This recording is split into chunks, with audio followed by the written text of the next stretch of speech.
በፊት ለያፌት ብቻ ለናታን ብቻ በነበራት ፍቅር ነው ድራማው ቆንጆ ሆኖ እንዲቀጥል። አሁን ግን ያኛው ልጅሽን እሰጥሻለሁ ያላት ልጅ ጋር ትሞዳሞዳለሽ ምናምን ነገር ድራማው እንዴት እያያችሁት ነው? እኔ እውነት እያስጠላኝ ነው። አሁን በማስቀጠል ደግሞ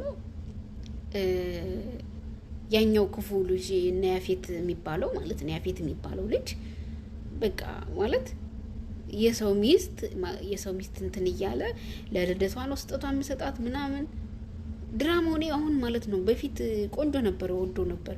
አሁን ግን ቅጣም ባሪ የሌለው ድራማ እየሆነ ነው። እንዲሁም ደግሞ እንትና እንደሞተ ነበረ የማን ነው ቢኒ የጽ ፍቅረኛ እንደሞተ እነ ያፌት እንደሞቱ ምናምን ነበር የቆመው።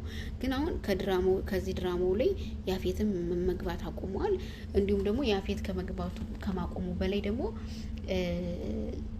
ድራማው ማለት ነው በቃ የሆነ የሚያስጠላ ነገር እየሆነ መጥቷል። እናንተ እንዴት እያያችሁት ነው? የምር ለኔ በቃ በፊት ቢያቆመው ቢቀር ይሻል ነበር። አሁን ድጋሚ ተጀምሮ ያለው ብዙም ማለት የሚያስጠላ ነው። ይሄ ማን ነው ያፌት የሚባለው ልጅ? ያፌት ሳይሆን አሁን የመጣው ማን ነው የሚባለው ልጅ በጣም ያስጠላል።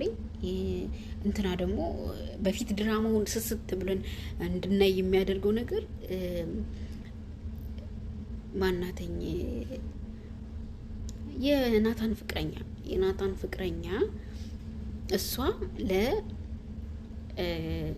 እሱ ያላት ፍቅር ያላት ጽናት ከሱ ውጭ ምንም እንትን አለልም። አሁን ግን ልጅን አገኛለሁ ስትል ከዛኛው ልጅ ጋር የሆነ ነገር እንትን እያለች ነው። እንዲሁም ደግሞ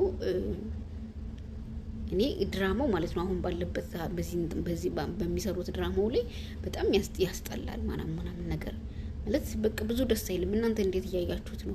ቀጣይ ክፍል እንግዲህ ዛሬ ያቆመው ጽና ማን ነው ስሙ ፍቅራቸውን ሲገላለጹ ምናምን ነው።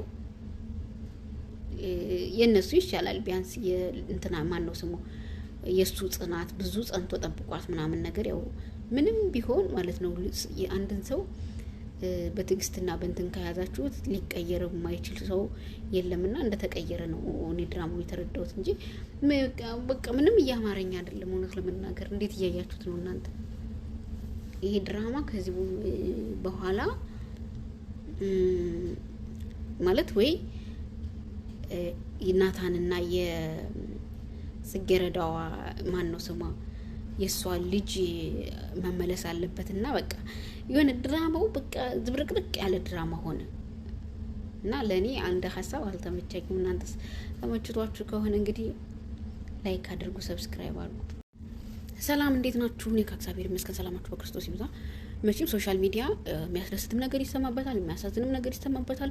በጣም ከባድ ነው። እኔ ማለት ይች ልጅ ራሷን አጠፋች፣ ግን ከዚች ልጅ ራሷን ከማጥፋት ጋር ተያይዞ አንዳንዴ ማለት ነው የሰው ህይወት ካለፈ በኋላ ምንም ትርጉም የማይሰጥ ነገር ነው የምናደርገው ነገር ማለት አንደኛ ስለዛ ሰው ማውራት ስለዛ ሰው እንትን ማለት ድጋሚ ሌላ ሰዎች ራሳቸውን እንዳያጠፉ እንትን ማለት አለብን። ግን አንዳንድ ጊዜ ደግሞ ሰዎች የራሳቸው የግል ሚስጥር ይኖራቸዋል ለሰው የማይናገሩትኝ ምናልባት አንዳንዴ ለሰው አለመናገርም በጣም ይጎዳልና እቺ ልጅ እንግዲህ ራሷ በምን ምክንያት ራሷን ልታጠፋ እንደቻለች የሚናገር እርግጠኛ የሆነ ነገር ባይገኝም ግን በፍቅረኛ ምክንያት ነው ልታገባው ያለችው ሰው ጋር አልተስማማችም ምናምን ነገር የሚል ወሬ ነው የሰማ ነው ማለት ነውና እግዚአብሔር ከእንደዚህ አይነት ክፉ ሀሳብ እውነት አንዳንዴ በጣም ብዙ አይነት መከራ አለ በህይወት በጣም ብዙ አይነት ስቃይ ህይወትን ብዙ አይነት እንትን የሚል ነገር አለ። መብራቱ እንደዚህ ሳደርገው እንትን አለ በጣም ነጭ ሆነ። ግን ምንም አይነት ነገር ውስጥ ቢገባ የሰው ልጅ ራሱን ማጥፋት ደረጃ የሚያስደርስ ነገር ምንም ተስፋ ነገር ቢያስቆርጥ እንኳን ህይወት አንድ ህይወት አለ። ምንድነው የዘላለም ህይወት የሚባል ነገር አለና ከዛ ከታች ኮሜንት ስር ደግሞ እውነት ለመናገር እኔ በጣም እንትን ያለኝ ነገር ቢኖር ኮሜንት ስር የሚጽፉት ልጆች ናቸው ማለት እኔም ተገላገለች እኔም በቃ መሄድ እፈልጋለሁ እኔም እንዲህ መሆን እፈልጋለሁ ነው የሚል አብዛኛውን ኮሜንት እና ሞት እኮ የትም አይቀርበትም እና ለሞት እንደዚህ መቸኮል ጥሩ አይደለም።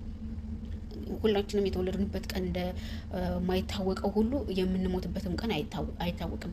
የሰው ልጅ በዶክተር እንኳን አንድ ሰው ተረግዞ 9 ወር እስከሚሆነው ዛሬ ተወልጅ ይሆናል ነገ ልትወልጅ ይሆናል ብሎ ግምት ይሰጣል እንጂ ዛሬ በቃ አሁን ተወልጃለሽ ብሎ እንትን የማለት እንትን አቅም የለውም። እና እግዚአብሔር አምላክ ለሁላችንም ልቦና ማስተዋል ይስጠን። ዛሬ አስተር ማርያም ናት። እንኳን አደረሳችሁ። መጀመሪያ ላይ ያላልኩም እንኳን አብሮ አደረሰን። እግዚአብሔር አምላክ የዓመት ሰው ይበለን፣ ከክፉ ነገር ሁሉ ይጠብቀን፣ የምታስቡትን ነገር በሙሉ ታሳካላችሁ። እውነት ለመናገር እግዚአብሔር የተመሰገነ ይሁን። ማለት በህይወት መኖርም አንድ ነገር ነው። በዚህ ምድር ላይ የማያበሳጨው ተስፋ ማለት አንዳንዴ ተስፋ ቆርጣለሁ። እኔ ለራሴ ተስፋ ቆርጣለሁ ስላችሁ ግን ራሴን አጠፋለሁ ማለት አይደለም።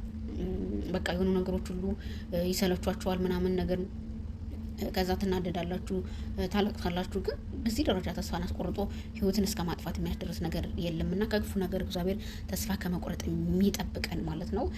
በማስቀጠል ደግሞ ሶሻል ሚዲያ ማለት ፖስት የሚደረገው ቪዲዮ በሙሉ እንትን አይለኝም። ማለት አንድ ሰው የሆነም ቪዲዮ ፖስት ወይም የሆነ ፎቶ ፖስት ሲያደርግ እኛ እንድናየው ነው አይደል? ሀሳብ እንድንሰጥበት ነው። እና በዚህ ሀሳብ በምንሰጥበት ሀሳብ ላይ ደግሞ ለምን እንደዚህ አይነት ሀሳብ ሰጣችሁ ማለት አይቻልም። ሀዊ ዲዛይንን የማያውቃት ሰው የለም፣ ብዙ ሰው ያውቃታል። እንዲሁም ደግሞ አቶ ወልደ ጊዮርጊስ ይልቀው ቢታው የማያውቀው ሰው የለም። እሱም ሀብታምና ለብዙዎቹ ገንዘቡን በመስጠት የሚታወቅ ነው።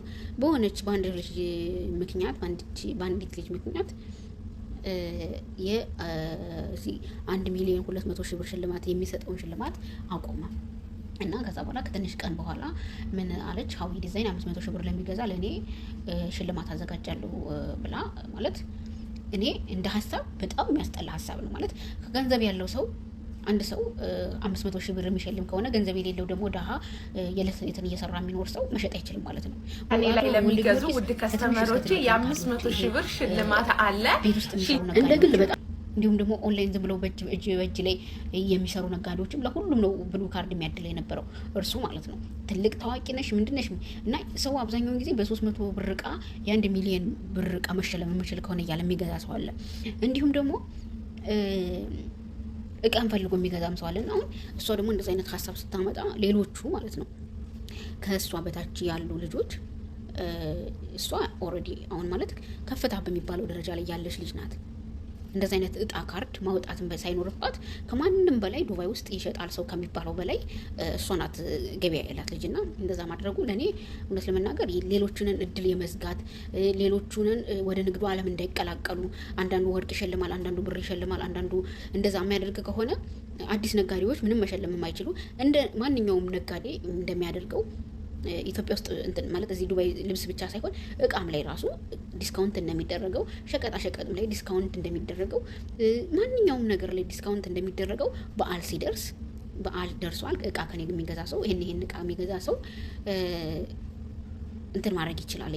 ይሄን ያህል ዲስካውንት ይወርድለታል፣ ወይም አንድ ቀሚስ በነፃ እንሰጣለን፣ ወይም 500,000 ብር ቢሆን 1 ሚሊዮን ብላ ብትሸልም በዓል ሲደርስ ገና፣ ፋሲካ፣ ጥምቀት፣ አዲስ ዓመት፣ መስቀል ሲደርስ እንደዚያ ብታደርግ አሪፍ ነበር። ግን በኖርማል በማንኛውም የገበያ ቀን ላይ ግን ወራታ ላይ ግን እንደዚህ አይነት እንትን ማምጣት ማለት ሌሎቹ አይሽጡ እኔ ብቻ ልሽጥ እንደማለት ነው። ሰው አሁን ብሉ ካርድ ትቶ ሲቀር ይሄን አረንጓዴውን ካርድ የሷ ያመጣችውን ካርድ ደግሞ እንትን 500,000 ብር የሚያስችልም ከሆነ ወደ እሷ ነው የሚሄደው ሰው። በጣም ይሄ ነገር መታሰብ አለበት ማለት ነው። እንዲሁም ሌላኛው እኔ አሁን ወልደ ጊዮርጊስ ድጋሚ በዛ አይነት ካርድ አልመጣም፣ ዲሊቨሪውን ራሱ ነው የሚሰራው፣ ግን ካርድ መስጠት አልፈልግም ብሏል። ምናልባት ያንን እሷቸው የሚሰጡትን 1 ሚሊዮን ለእሷ እየሰጧት በእሷ በኩል ንግዷ እሷም እወዳታለሁ ወይም ደግሞ በጣም ጎበዝ ናት ምስል ሊያበረታታት ፈልጎም ሊሆን ይችላል፣ አላውቅም። ግን የኔ ግምት ነው እንደዚህ መሆን የለበትም። ነጋዴዎች፣ ሌላ ነጋዴዎች፣ ወደፊት የሚመጡ ነጋዴዎችና አሁን ያሉ ነጋዴዎች ይጎዳሉ ከማለት አንጻር ነው እና ይሄ ነገር ቢታሰብበት